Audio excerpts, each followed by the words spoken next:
다니엘서 7장 보도록 하겠습니다. 7장부터 12장까지가 이제 다니엘서의 후반부입니다.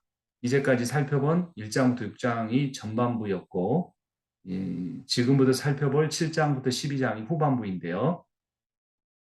이 후반부의 내용은 하나님 나라라는 그 주제를 가지고 있습니다. 그래서 이 하나님 나라는 파란색 부분을 보시면 주권, 나라, 백성 이 세 가지 요소로 되어 있죠. 이 세 가지 요소를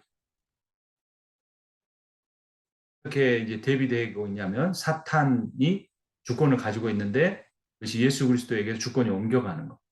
그리고 그 나라는 바다에서 올라온 짐승의 나라에서 하늘에서 내려온 인자의 나라로 대비를 합니다. 이 짐승이라는 게 사탄을 의미하죠. 그리고 인자는 예수 그리스도를 의미합니다. 그럼 그 백성은 어떻게 되느냐? 핍박을 받는 존재에서 상속을 받는 존재로 바뀌게 됩니다. 현실은 여기입니다. 현실은 사탄이 지배하고 있고 짐승의 나라이고 하나님 백성은 핍박을 받고 있는 거죠. 하지만 다니엘을 통해서 보여지는 그 환상, 계시는 예수 그리스도가 주권을 갖고 계시고 그분이 지배하는 우주와 세상이고 결국에는 하나님의 백성이 그 온 우주를 상속받게 된다라는 메시지를 7장에서 12장이 전달해 주고 있습니다. 이러한 전체적인 구조 속에서 7장의 구조를 보면 다니엘의 꿈이 1절부터 14절까지고 그 꿈에 대한 해석이 15절부터 28절까지입니다. 그래서 먼저 네 짐승에 관한 이야기가 나오고 태초부터 계신 분, 또 인자 같은 이가 등장을 하고요. 거기에 대한 해석은 15절에 다니엘이 고민을 하고 고민 후에 그 환상을 해석하고 마지막 다니엘이 응답하는 식으로 끝이 납니다. 이제 구체적인 내용을 보면요. 1절을 제가 읽어보겠습니다. 벨사살 왕 원년에 다니엘이 그의 침상에서 꿈을 꾸며 머릿속으로 환상을 받고 그 꿈을 기록하며 그 일의 대략을 진술하니라 합니다. 여기 보면 이제 꿈이라는 단어가 나오고 환상이라는 단어가 나오죠. 꿈은 히브리어로 헬렘입니다. 잠이 들었을 때 보고 듣는 정신 형상이라고 하는데요. 환상은 햇조바인데 생시와 비슷한 겁니다. 그리고 이야기를 가진 꿈, 스토리를 가지고 있습니다. 그리고 그 꿈에는 그 이야기를 가진 꿈 속에 분명한 메시지가 담겨 있는 것. 그래서 꿈과 환상이 거의 동의어로 사용되지만 환상이 조금 더 계시를 담고 있다는 의미로 사용이 됩니다. 여기서는 이제 그 동일한 상황을 꿈을 꾸면서 환상을 봤다 이렇게 표현하는 거죠. 2절을 보면 다니엘이 진술하여 이르되 내가 밤에 환상을 보았는데 하늘에 네 바람이 큰 바다로 몰려 불더니 큰 짐승 넷이 바다에서 나왔는데 그 모양이 여기서 중요한 것은 이 바다라는 겁니다. 큰 바다라는 이 장소가 기록이 되는데 거기서 짐승들이 나왔죠. 앞에서 말씀한 것처럼 짐승은 사탄과 그 사탄의 영향력 아래에 있는 왕들인데요. 그들의 근거가 바다라는 겁니다. 근데 이 바다는 다니엘서에서만 아니라 성경에서도 혼돈의 장소입니다. 여기서 테홈이라는 히브리어가 사용되는데요. 테홈이 가장 먼저 사용된 것이 창세기 1장 2절입니다. 땅이 혼돈하고 공허하며 흑암이 깊음 위에 있다. 하나님의 영은 수면 위에 운행하시니라 합니다. 여기서 깊음이라는 단어가 테홈입니다. 그러니까 우주가 창조되기 직전에 하나님이 창조가 되기 전에 우주의 원형이 어떤 테홈인데 그게 혼돈, 무질서를 의미하고 그것이 구약 성경에 사용된 바다라는 단어와 일치된다는 거죠. 그래서 바다는 하나님의 피조물이지만 하나님의 창조 주권이 유보된 영역입니다. 시편 72편을 보면요. 주께서 주의 능력으로 바다를 나누시고 물 가운데 용들의 머리를 깨뜨리셨으며 바다를 나누셨다는 것은 그 혼돈의 장소, 사탄의 근거지를 부수셨다라는 거고 그 바다 혼돈의 장소에 자리를 잡고 있는 용, 사탄의 세력을 이기셨다는 겁니다. 그 용의 다른 단어가 리오야단인데요. 리오야단의 머리를 부수시고 그것을 사막에 사는 자에게 음식물로 주셨다라고 합니다. 그래서 하나님께서 결국은 사탄의 세계를 완전히 지배하시고 사탄을 요한계시록에 나오는 불못에 던지시고 이제 더 이상 바다가 없는 세상을 만드신다라는 게 그 성경의 이야기죠. 그러니까 여러분 성경은 이렇게 전체적으로 봐야 돼요. 창세기에서 태곰의 이야기로 시작됩니다. 창조 전에. 근데 창조가 됐는데 그 태곰의 세력이 결국 아담과 하와를 타락하게 만들었죠. 근데 이 첫 책인 창세기의 타락의 이야기가 요한계시록의 마지막 22장에 가면 더 이상 바다가 있지 않다라고 해서 태움이 완전히 정리되어 버립니다. 그러니까 그 성경은 뭐 언약으로 풀 수도 있고 나무의 이야기로 풀 수도 있고 성전의 이야기로 풀 수도 있고 예수 그리스도로 풀 수 있는데 바다의 이야기로도 풀 수 있다는 겁니다. 바다의 이야기로 성경을 풀면 창조 전에 무질서의 바다가 요한계시록에서 완전히 심판을 받아 이 세상에 존재하지 않게 된 그런 이야기가 성경을 꿰뚫고 있습니다. 그 시편 89편을 보면 9절에 주께서 바다의 파도를 다스리시며 그 파도가 일어날 때 잔잔하게 하시나이다. 주께서 라합 애굽을 죽임을 당한 자 같이 깨뜨리시고 주의 원수를 주의 능력의 팔로 흩으셨나이다.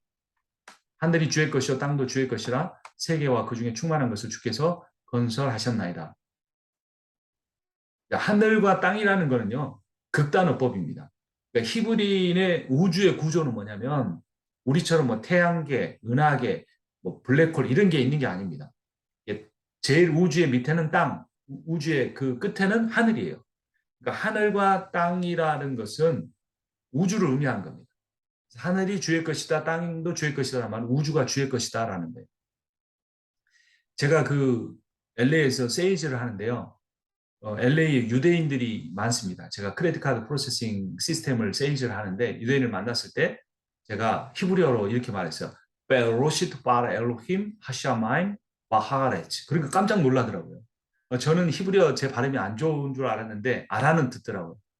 그러니까 베로시트 태초에 바라 그가 창조하셨다 엘로힘 하나님이 하샤마임 하늘과 바하레츠 땅을 이건데 자 여러분 그 창세기 1장 1절도 하나님이 천지를 창조하셨다 이렇게 말하고 있어요. 천은 하늘, 지는 땅. 하늘과 땅을 지으셨다는 말이 아니고 히브리인의 극단어법이 하면 온 우주를 창조하셨다라는 의미인 거예요. 그래서 여기 11절에 80편 89편 11절에서도 바다가 포함된 우주의 주인은 하나님이시다라는 거예요.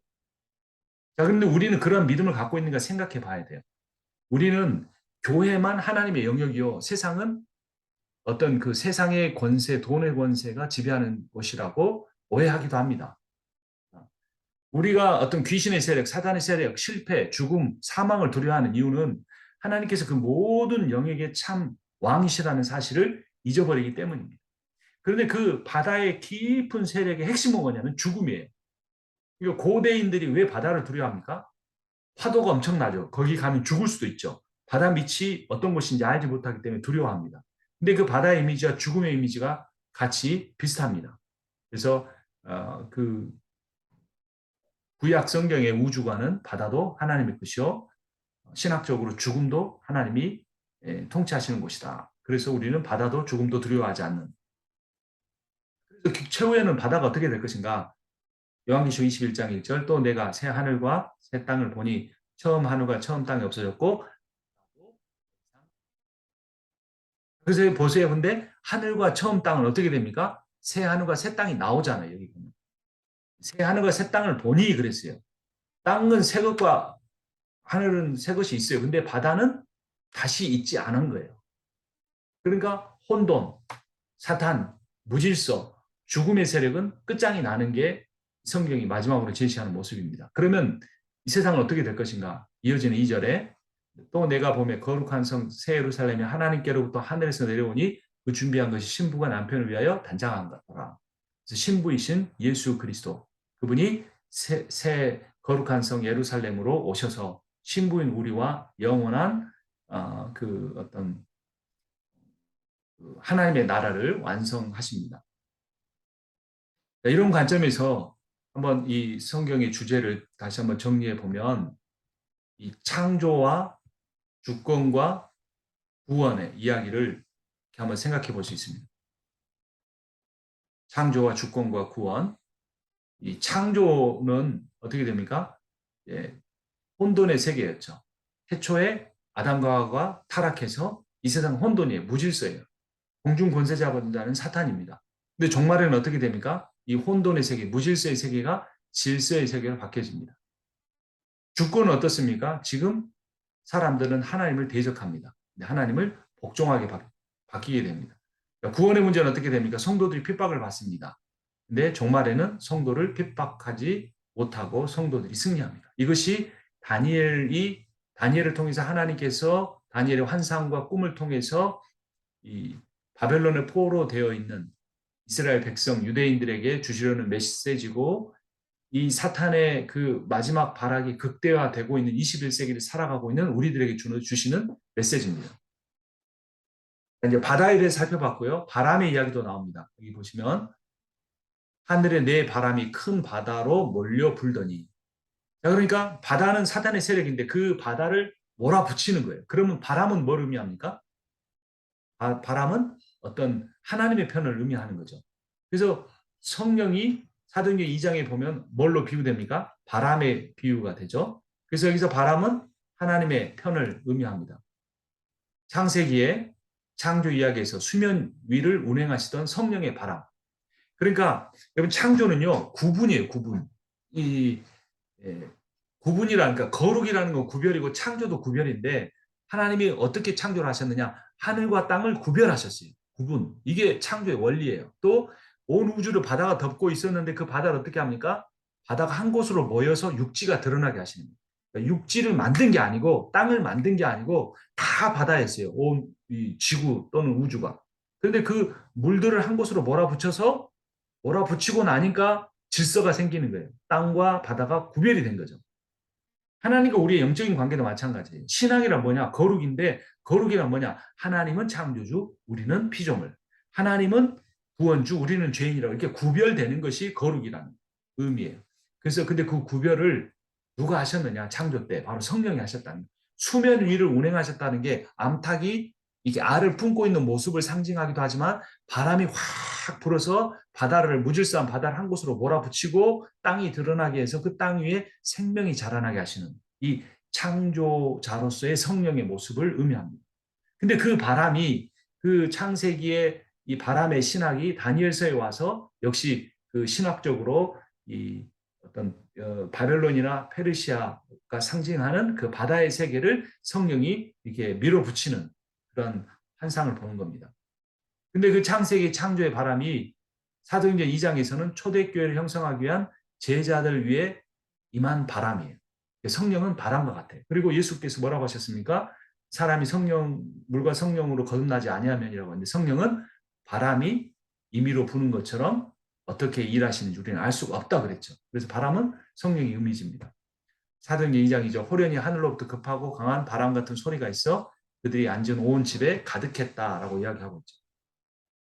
자, 그런데 이 바람이 몰아붙인 대상이 뭐였습니까? 다시 한번 이 3절을 보면 큰 짐승 넷이 바다에서 나왔는데 그 모양이 각각 다르더라. 사탄의 세상에서 큰 짐승 넷이 나왔어요. 그럼 그 짐승이 뭔가? 이제 우리가 이 그림을 제가 준비를 했는데 네 짐승의 환상에 보면 바벨론 사자인데 날개가 달렸죠. 그리고 메데와 페르시아 곰인데 새 갈빗대를 물었어요. 그리고 많은 고기들을 막 먹습니다. 세 번째는 이 표범인데 날개가 달렸고 머리가 또 네 개인가 있어요. 이제 그 다음에 네 번째는 뭐 공룡처럼 생겼는데 그 묘사하는 내용이 공룡은 아니지만 그냥 이렇게 공룡으로 그렸더라고요 대부분. 이건 로마를 상징합니다. 이 날개 달린 사자는 바벨론, 갈빗대를 문 곰은 메데와 페르시아, 이 날개 달린 머리가 여럿인 표범은 그리스, 그리고 뿔이 10개 달린 이 괴물과 같은 동물은 로마를 상징합니다. 그래서 역사적으로 이러한 제국들이 세상을 지배했죠. 환상의 내용, 이제 이 네 동물에 대한 환상의 내용을 보면요. 날개 가진 사자가 4절에 나오죠. 바벨론입니다. 사자와 같은데 독수리의 날개가 있더니 내가 보는 중에 그 날개가 뽑혔고 또 땅에서 들려서 사람처럼 두 발로 서게 함을 받았으며 또 사람의 마음을 받았더라. 사자와 독수리가 합해진 거죠. 동물의 왕입니다. 제국의 왕인 바벨론 느부갓네살 왕의 이야기입니다. 그래서 이 그 날개가 있다는 건 신성을 의미합니다. 그런데 그가 두 발로 서게 됐죠. 날개가 뽑히고. 그래서 결국 느부갓네살 왕이 권세를 잃게 되고 평범하게 된다라는 의미입니다. 그리고 나서 바벨론에서 페르시아가 세워지죠. 새 갈빗대를 문 곰. 성경 읽어봅니다. 또 보니 다른 짐승 곧 둘째 공것 같은데 그것은 몸 한쪽을 들었고 그의 입사에 새 갈빗대가 물렸는데 그것에게 말하는 자들이 있어 이르기를 일어나서 많은 고기를 먹으라. 페르시아가 수많은 나라를 정복한 것을 고기를 먹는 이야기로 말합니다. 곰은 사자 다음으로 힘이 세죠. 새 갈빗대 많은 고기를 먹는 것, 나라를 집어삼키는 것입니다. 그래서 주전 546년에 바벨론을 멸망시키고 539년에 애굽을 멸망시켰죠. 근데 페르시아도 오래가지 못합니다. 날개와 머리가 내식인 표범, 헬라 제국을 의미합니다. 알렉산더 대왕이죠. 6절에 보니까 그 후에 내가 또 본즉 다른 짐승 곧 표범과 같은 것이 있는데 그 등에는 새의 날개 넷이 있고 그 짐승에게 또 머리 넷이 있으며 권세를 받았더라. 표범은 사자, 느부갓네살 같은 위험은 없지만 빠릅니다. 이 빠르다는 건 알렉산더가 불과 몇 년 만에 거대한 제국, 인도에 이르는 제국, 애국까지 다 정복해버리죠. 그래서 상징합니다. 네 번째 나오는 동물은 로마를 상징합니다. 쇠로 된 큰 이빨과 열 뿔을 가지고 있습니다. 실제로 보면 내가 밤 한상 가운데 그 다음에 본 넷째 짐승은 무섭고 놀라우며 또 매우 강하며 또 쇠로 된 큰 이가 있어서 먹고 부서뜨리고 그 나머지를 발로 밟았으며 이 짐승은 전에 모든 짐승과 다르고 또 열 뿔이 있더라. 제가 고3 때 어떤 그 다른 교회에서 하는 성경 공부에 친구가 가자고 말했어요. 가봤더니 어떤 여자 전도사님이 성경을 가르치는데요. 강의안이 없어요. 성경책 딱 한 권 들고 주석 성경도 아니에요. 창세기를 봤다, 이사야서를 봤다, 요한계시를 봤다, 앞뒤로 가면서 막 이렇게 복음에 대해서 이야기했어요. 그래서 제가 거기서 고3 때 처음 예수님이 나를 위해 십자가 죽으셨다는 말을 들었어요. 초등학교 1학년 때 교회를 다녔는데 그 많은 설교 중에 들었겠죠. 근데 다 잊어버린 거죠. 근데 거기가 지금 생각해 보니까 저기 그 침례교 계통의 어떤 그런 뭐죠 그 세대주의 그런 침례 교통의 성경 공부하는 곳이었어요. 근데 제가 다녔던 장로교는 성경을 가르치질 않았어요. 주일날 제가 그 대학생 때 그 뭐죠 어른 예배를 드리는데 설교를 알아들을 수가 없어요. 하나님의 말씀은 그러할시오 그뭐 그러할 옳시다 뭐 이런 식으로 하는 설교였어요. 말 자체를 못 알아듣는 거예요. 성경 본문을 설교하는 게 아니라 교리를 설교하는 거죠. 근데 그 친척이 가서 놀랐어요. 성경을 아담 화 이야기했다 막 펼치는 성경을 공부했는데 제가 무슨 이야기를 하냐면 그때 세대주의니까 이 열불이 뭐죠? EU라고 그랬어요. 10개의 유럽의 국가들이 통합하는 일이 일어날 거다. 근데 그때는 EU가 출범을 하지 않은 때였어요. 근데 앞으로 EU가 생길 것이고 그, 그 유럽의 10나라가 통합체가 되는데 그것이 바로 여기 요한계시록 7장 7절에 나온 로마를 상징하는 그 공룡과 같은 그 짐승의 머리에 달린 10뿔이다 그랬던 거예요. 뭐 그런데 지금은 EU 국가가 아마 제가 알기로 10개 국가가 넘는 것 같아요. 자, 그래서 세대주의 문제점은 뭐냐면 이 계시의 말씀을 너무 현 세상의 역사에 그 문자적으로 적용을 해버리는 겁니다. 그럼 정치적인 상황이 바뀌면 달라지는 거죠. 근데 반대로 보수적인 장로교의 문제는 뭐느냐? 그냥 이런 환상들을 그냥 의미 없이 다 치워버리는 겁니다. 너무 구체적으로 문자적으로 적용하는 것도 문제고 그냥 이걸 하나의 환상 어떤 그런 하나의 이미지로 쳐버리는 것도 문제입니다. 분명한 건 뭡니까? 메시지를 주는 것은 이러한 고대 제국들이 있었고 고대 제국을 이어가는 현대 제국이 있다는 겁니다. 그 제국은 어떤 나라일지 우리가 한번 깊이 생각을 해봐야 합니다. 자, 그런데 이 네 번째 짐승인 로마를 상징하는 열뿔이 달린 이 동물에 대해서 이야기가 좀 더 이어지는데요. 19절에 보면 이어 내가 넷째 짐승에 관해 확실히 알고자 하였으니 또 그것은 모든 짐승과 달라서 심히 무섭더라. 그 이는 쇠여 그 발톱은 노시니 먹고 부서뜨리고 나머지는 발로 밟았으며 또 그것의 머리에는 열 뿔이 있고 그 외에 또 다른 뿔이 나오면 새 뿔이 그 앞에서 빠졌으며 또 뿔에는 눈도 있고 큰 말을 하는 입도 있고 그 모양이 그의 동류보다 커 보이더라. 23절을 보면요. 모신자가 이처럼 이르되 넷째 짐승은 곧 땅의 넷째 나라인데 이는 다른 나라들과는 달라서 온 천하를 삼키고 밟아 부서뜨릴 것이며 그 열불은 그 나라에서 일어날 열 왕이요 또 그 이후에 또 하나가 일어나리니 그는 먼저 있던 자들과 다르고 또 새 왕을 복종시킬 것이며 라고 말합니다. 여기서 나는 나오는 그 열불 중에 나오는 또 하나의 뿔이 뭔가라는 건데요. 지금 방금 읽은 23절과 24절은 환상을 본 것에 대한 해석이에요. 제가 해석을 먼저 읽었는데 그 해석에 해당되는 원래 본 환상이 뭔지 8절을 제가 읽어보겠습니다. 내가 그 뿔을 유심히 보는 중에 다른 작은 뿔이 그 사이에 나더니 첫 번째 뿔 중에 셋이 그 앞에서 뿌리까지 뽑혔으며 이 작은 뿔에는 사람의 눈 같은 눈들이 있고 또 입이 있어 큰 말을 하였더라. 자, 이 작은 뿔은 로마의 제국을 이어서 있는 제국 중에 나오게 될 세계적인 정치, 종교, 경제를 아우르는 지도자로서의 적그리스도를 의미합니다.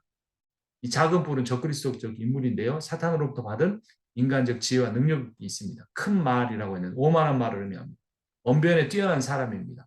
하나님의 말씀의 능력을 흉내낼 것입니다. 이 네 짐승의 환상은 이제 여기 작은 뿔에 대한 이야기를 좀 유보하고요. 네 짐승의 환상은 처음에 다니엘이 보았던 이 금신상의 환상과 연결이 됩니다.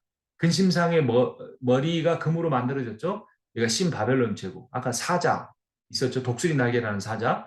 자, 그 몸통은 뭡니까? 은으로 만들어져 있었죠. 이 메대와 바사를 의미하는데 새 갈빗대를 문 곰. 이 허벅지와 이 다리 부분 이건 동으로 만들어졌죠. 이거는 이 머리가 네시고 날개가 네딸린 그리스 제국을 의미합니다. 이 철 종아리와 그 철과 진흙으로 된 부분, 철 종아리죠. 이게 로마 제국입니다. 로마 제국. 그리고 이제 철과 진흙이 섞인 발, 이건 로마 제국에 이어서 나타날 여러 제국적 나라를 의미합니다. 그런데 이 발을 뭐가 와서 깨뜨립니까? 돌이 날아와서 이 발을 깨뜨려 버리죠. 그래서 예수 그리스도로 인해 시작된 하나님의 나라를 의미합니다. 그래서 이 금신상의 머리, 이 몸통과 팔, 허벅지, 종아리 이 네 개의 환상 부분이 이 네 짐승의 환상과 정확하게 일치됩니다. 하나님께서 한 가지 메시지를 가진 두 가지 환상을 보여준 것은 이것이 반드시 일어날 것임을 의미하는 거죠.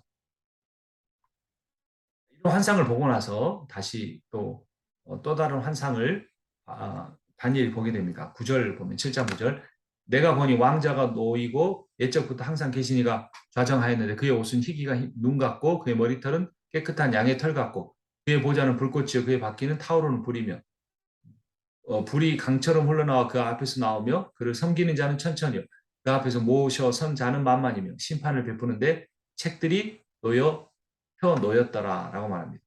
여기서 보면 9절에 왕자가 놓였다라고 하는 거죠. 세상은 제국의 왕들이 정복하고 지배합니다. 그러나 온 우주는 왕자의 하나님이 통치하십니다. 이 왕자에 계신 옛적부터 계시니가 하나님을 가리키는 고유한 묘사입니다. 그리고 여기에 이제 대조되는 이미지들이 있는데 사탄의 네 짐승과 하나님의 네 생물이 대조가 되죠. 자, 앞에서는 사탄의 네 짐승의 이야기가 나왔죠. 8절까지는. 근데 이제 9절과 10절에는 뭐가 나온 겁니까? 하나님의 네 생물이 나오는 겁니다. 그리고 그 네 생물뿐만 아니라 이 10절에 보면 그를 섬기는 자가 천천히 그 앞에 모셔 선 자가 만만이라고 했는데 수많은 영적인 존재들이 네 생물과 함께 하나님을 찬양하고 있습니다. 이게 나중에 살펴보겠는데 그 요한계시록에도 동일하게 나오죠. 근데 요한계시록보다 더 자세하게 나온 부분이 있는데 에스겔서 1장입니다. 여기 보시면 에스겔 1장 5절 6절에 그 속에서 네 생물의 형상이 나타나는데 그들의 모양은 이러하니 그들에게 사람의 형상이 있더라. 그들에게 각각 네 얼굴과 네 날개가 있고 그래서 그 하나님의 왕자와 그 왕자를 둘러싼 네 생물과 수많은 영적 존재는 하나님의 권세를 더 영광스럽게 해줍니다. 그 영광을 가지고 이 왕자가 상징하는 건 심판을 의미합니다. 심판을 행하는 하나님의 권세가 강같이 흐르는 불이라고 10절에 묘사가 되는데요.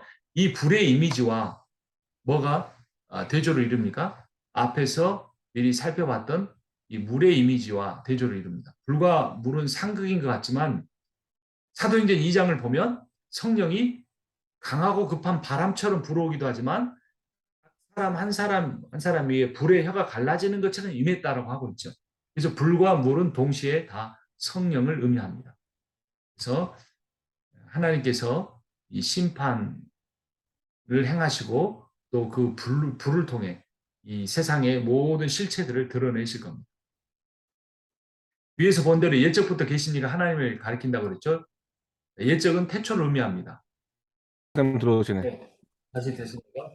아, 제 목사님 문제가 인터넷이 있었죠? 좀, 네. 인터넷이 좀 불안정했던 것 같아요. 죄송합니다.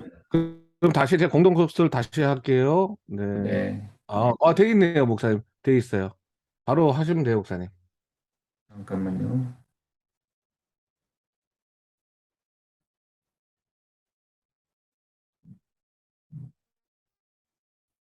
어, 또 목사님, 네, 뭐 저는 지금 인터넷상 괜찮습니다. 또 자,